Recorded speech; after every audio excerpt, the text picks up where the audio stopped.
Dans cette vidéo, je vous propose de revenir sur la négation en allemand. Donc vous savez qu'il existe deux mots pour exprimer la négation en allemand, kein et nicht. Mais comment est-ce qu'on peut choisir entre les deux? Je vous propose aujourd'hui quelques règles assez simples sur lesquelles vous pourrez vous appuyer justement pour choisir entre kein et nicht. Donc on va commencer avec kein. Kein en fait en allemand s'utilise quand la négation porte sur un nom ou encore un groupe nominal. Je vous donne deux exemples. On me demande si j'ai un chat. En allemand, hast du eine Katze? Je peux répondre par l'affirmative ou par la négative. Donc si j'en ai un effectivement, ich habe eine Katze, pas de problème. Si je n'en ai pas, j'aurai recours donc à la négation. Et ici la négation va prendre la forme de kein, puisque le chat est un nom commun, ça marche. Ich habe keine Katze. Donc ici vous voyez qu'on a eine au départ, le chat c'est féminin, je respecte et j'ai keine en allemand. Attention, le gros piège, c'est en allemand de vouloir laisser keine et eine. Donc il y a beaucoup de francophones qui font l'erreur. On n'a surtout pas le droit de mettre à la fois keine et eine dans la même phrase. Donc l'un va remplacer l'autre. Donc si je conclus, kein peut être utilisé quand la négation porte sur un nom qui est précédé d'un article qui va être indéfini.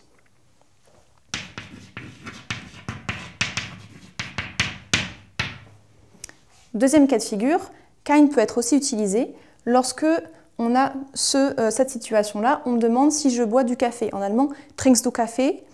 Je peux répondre par l'affirmative. Oui, je bois du café. Ja, ich trinke Kaffee.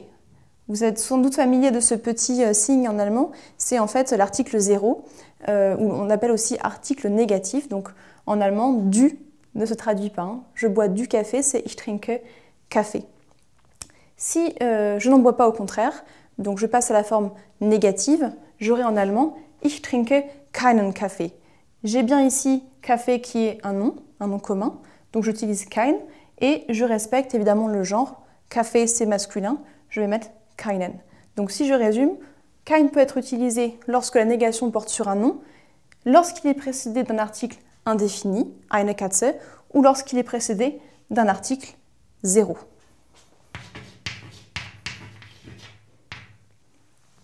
Dernière chose, comme vous l'avez remarqué, kein se décline comme ein. Donc prenez vraiment le modèle, vous connaissez ein, qui devient eine par exemple au féminin.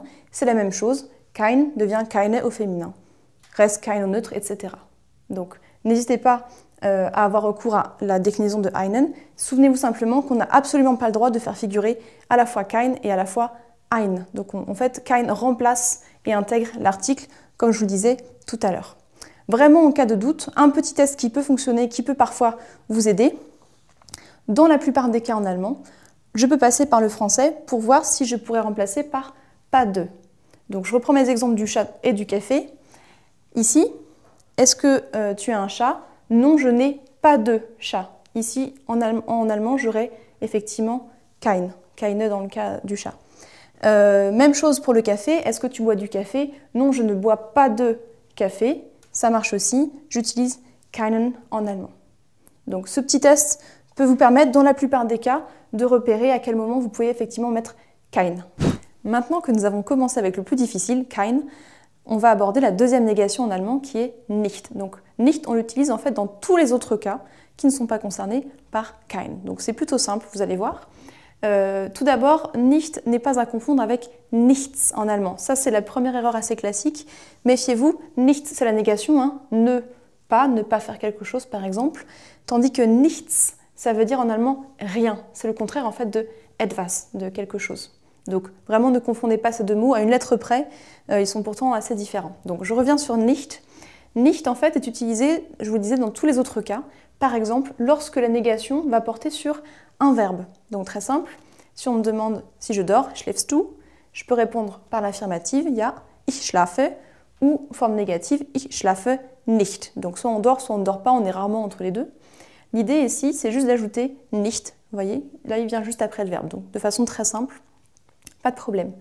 Deuxième cas de figure, nicht peut aussi s'utiliser quand la négation porte sur l'adjectif. Donc ici, ich bin kreativ, je suis créatif, si je ne le suis pas, ich bin nicht kreativ. La négation, elle porte bien ici sur créatif, sur l'adjectif. Donc, puisque j'ai un adjectif, je vais utiliser nicht. Pas de problème. Un autre cas de figure, un autre exemple, lorsque la négation porte sur un groupe prépositionnel. Alors ce mot il peut un peu faire peur, ça regroupe en fait très souvent par exemple des compléments de temps, des compléments de lieu, dès que vous avez une préposition en fait qui commence ce complément. Un exemple très simple, quand je parle du lieu où j'habite, j'utilise la préposition in, donc là on est déjà dans le cas d'un complément, d'un groupe prépositionnel. Donc c'est l'exemple que je vous propose ici. Si on me demande où est-ce que j'habite, wo wohnst du, je peux répondre ich wohne in Wien, donc j'habite à Vienne. Si à l'inverse, je souhaite répondre par la forme négative, si on me demande par exemple est-ce que tu habites à Vienne et je réponds nein, ich wohne nicht in Wien, ici j'aurai nicht puisque la négation porte non pas sur le verbe habiter, j'habite bien quelque part, mais elle porte seulement sur l'indication de lieu ici, c'est un groupe prépositionnel, donc j'utilise bien nicht encore une fois. Donc vous voyez que les règles ne sont pas très complexes. Dites-vous vraiment qu'une fois que vous maîtrisez les règles pour kein, dans tous les autres cas, vous allez avoir nicht. Donc au fur et à mesure, vous allez pouvoir rencontrer de plus en plus ces négations et puis vous appuyer sur les quelques règles que je viens de vous donner pour être plus à l'aise et les utiliser vous-même, vous les approprier en contexte.